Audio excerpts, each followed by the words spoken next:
Assalamualaikum warahmatullahi wabarakatuh. Halo semuanya, welcome back to my channel Yunuro Project. Pada kesempatan video kali ini, gue akan mengkomparasi buy data lagi teman-teman. Yang satunya dari pabrikan yang berlogo Garputala dan satunya lagi dari berlogo sayap mengepak. Jadi dari Garputala itu dari skutik yang sporty desainnya ya, dan kalau dari pabrikan yang berlogo sayap mengepak dari skutik 150cc terbarunya. Jadi gua akan mengkomparasi data antara Honda Vario Evo 160 versus Yamaha Aerox Alpha. Kira-kira mana yang lebih unggul dari segi spek, fitur, desain, sampai ke perbandingan harganya. Nanti akan kita bahas teman-teman. Tapi sebelum gua lanjut, teman-teman jangan lupa like video ini dan subscribe channel ini dulu supaya gua makin semangat bikin konten seputar roda 2 dan riding gearnya.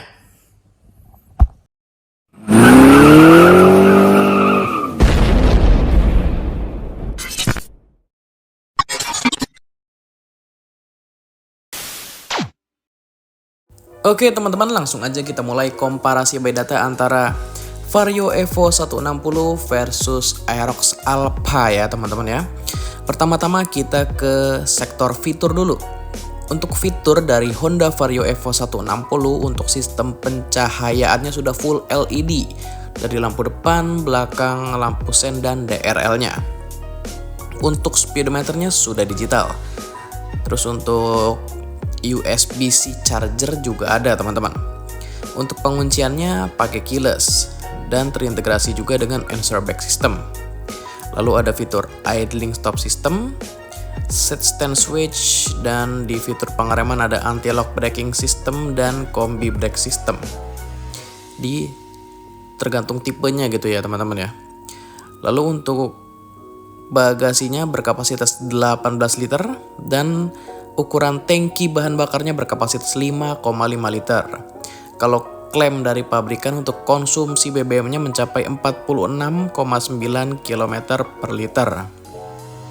Sementara untuk Yamaha Aerox Alpha, untuk sistem pencahayaannya juga sudah full LED. Di bagian depan, belakang, lampu sen, dan DRL. Dan lampu utamanya pakai model dual proyektor teman-teman. Lalu ada fitur hazard dan ada Y Connect juga. Untuk pengecasannya juga ada di electric power socket tipe A ya teman-teman. Lalu ada stop and start system, rada belibet. Terus ada smart motor generator, set stand switch.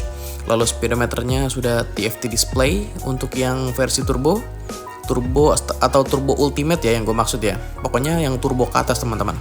Lalu ada turbo riding mode di tipe turbo ESIF di tipe turbo, ada Google Map turn by turn di speedometer TFT-nya untuk tipe turbo, lalu ada fitur traction control system di tipe turbo lagi, ada juga emergency stop signal di tipe turbo, lalu pengunciannya itu sudah keyless di tipe turbo dan Cyber City ABS ya teman-teman ya, dan ada juga answer back system di tipe turbo dan Cyber City ABS.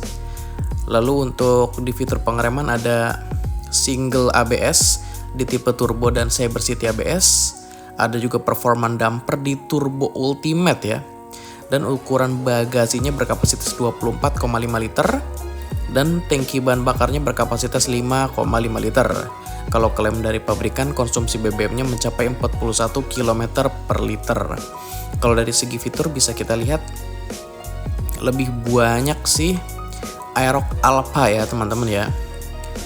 Lalu untuk bagasinya di sini lebih besar Aerox Alpha juga dan tangki bahan bakarnya sama ukurannya ya, tapi klaim dari pabrikan kalau untuk konsumsi BBM-nya lebih unggul si Vario Evo 160. Lalu untuk bagian pengecasan juga di Vario Evo 160 karena sudah USB Type-C ya.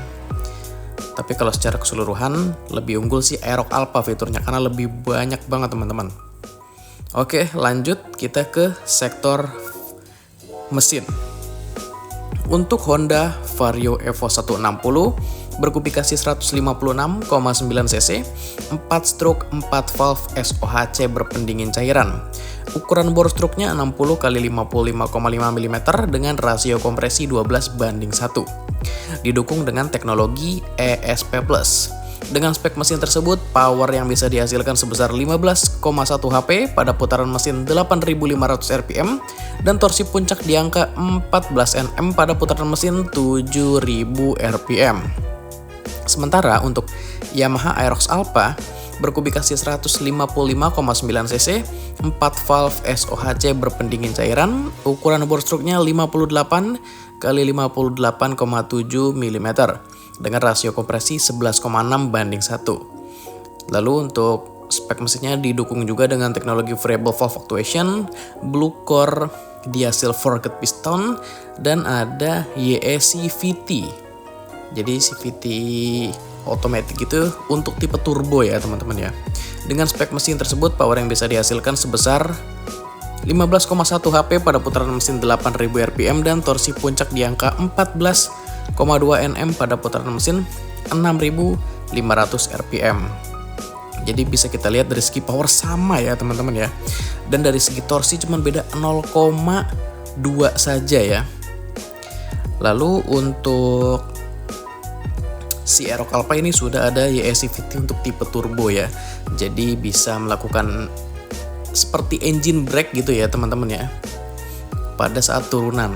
Nah, di situ lebih unggul si Aerox Alpha teman-teman. Oke, lanjut kita ke bagian sektor kaki-kaki. Untuk Honda Vario Evo 160, sasisnya menggunakan sasis ESAF. Lalu bagian peredam kejut di depan pakai suspensi teleskopik dan belakang pakai tunggal. Untuk pengeremannya di depan pakai cakram dan belakang pakai cakram juga di tipe ABS. Lalu velgnya pakai velg palang dengan berbentuk huruf Y dengan 5 palang yang dibalut dengan ban berukuran 100/80 ring 14 untuk ban depan dan 120/70 ring 14 untuk ban belakang. Sementara untuk Aerox Alpha, sasisnya pakai sasis backbone, suspensi depan teleskopik, belakang pakai dual tabung, di tipe turbo dan Cyber City ABS ya. Lalu bagian pengeremannya depan pakai cakram dan belakang cakram, velgnya pakai velg palang dengan model Y dengan 3 palang yang dibalut dengan ban berukuran 110/80 ring 14 untuk ban depan dan 140/70 ring 14 untuk ban belakang. Kalau dari segi sasis bisa kita lihat ada perbedaan ya. Kalau si Honda pakai ESAF dan Aerox pakai backbone. Lalu suspensi belakang di sini juga lebih unggul si Aerox Alpha karena pakai dual tabung ya. Bukan pakai dual tabung, sorry. Sudah pakai model dual ya. Jadi ada 2 kanan kiri gitu maksud gua teman-teman. Walaupun yang tabung ataupun bukan. Dan pengeremannya di sini juga rem belakang lebih unggul Aerox Alpha karena sudah cakram semua. Tapi kalau untuk yang Vario Evo 160 ya, itu pakai tromol untuk tipe yang biasa. Kalau untuk ukuran velg, model velg dan ban itu selera masing-masing ya teman-teman ya. Oke, belum terakhir ya. Kita ke dimensinya dulu sebelum terakhir di harga. Untuk Honda Vario Evo 160 memiliki panjang 1929 mm, lebar 686 mm di tipe CBS dan tipe ABS itu lebarnya 696 mm.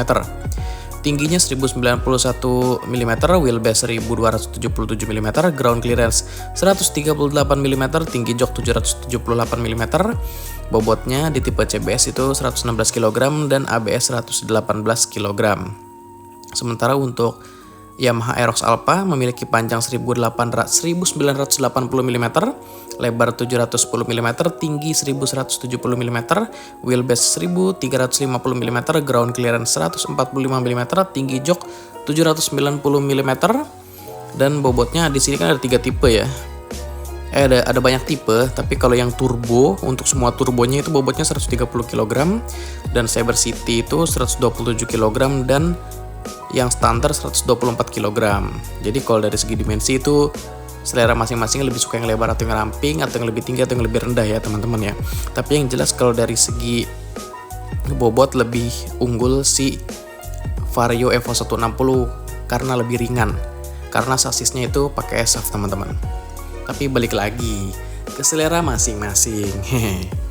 Nah, terakhir untuk harganya si Vario Evo 160 kan ada 3 tipe. Ada yang CBS, CBS Nitro, dan ABS. Kalau untuk yang varian CBS dibanderol 28.525.000. Lalu untuk yang varian CBS Nitro dibanderol 28.775.000. Dan di tipe tertinggi ABS dibanderol 31.406.000. Sementara untuk Yamaha Aerox Alpha ada 6 tipe ya teman-teman ya. Agak banyak nih. Jadi kalau untuk yang tipe standar dibanderol 30.400.000, yang Cyber City dibanderol 30.950.000, yang Cyber City ABS dibanderol 34.490.000, lalu untuk yang turbo dibanderol 39.750.000, yang turbo 70 tahun livery dibanderol 40.150.000, dan di tipe tertinggi yang turbo ultimate dibanderol 41.930.000. Jadi kalau dari segi harga di sini memang lebih murah si Vario Evo 160 karena memang si Aerox Alpha tuh fiturnya bejibun ya teman-teman ya, bisa teman-teman lihat tadi ya. Nah, jadi harga yang gue sebutkan tadi merupakan harga on road Jakarta per bulan Juni 2026. Oke, teman-teman. Jadi menurut kalian bagaimana mengenai komparasi by data antara New Honda Vario Evo 160 versus Yamaha Aerox Alpha-nya? Silahkan berikan opini dan tanggapannya di kolom komentar. Teman-teman lebih memilih yang mana antara dua skutik tersebut? Dan berikan alasannya ya, siapa tahu teman-teman banyak yang mencari informasi atau ingin membeli motor di kelas 150cc khususnya Matic ya. Oke, gue rasa cukup sampai di sini dulu informasi yang bisa gue sampaikan. Sebelumnya terima kasih buat teman-teman yang sudah menyempatkan waktunya untuk nonton video gue. Jika video ini bermanfaat, jangan lupa di like dan share. Terus kalau teman-teman punya masukan atau saran buat konten atau buat channel ini, bisa bantu di komen aja. Dan yang terakhir, jangan lupa di subscribe sama nyalain loncengnya juga supaya kalian mendapatkan notifikasi terupdate-nya. Oh iya, jangan lupa follow juga Instagramnya di @yunuroproject. Karena sebelum gua upload ke YouTube, pasti akan gue informasikan atau gua posting dulu di Instagramnya. So, di Instagramnya nanti bakalan lebih up to date. Oke, gua rasa itu aja dulu. Sampai berjumpa di video seputar roda 2 dan riding gear selanjutnya. Thank you semuanya.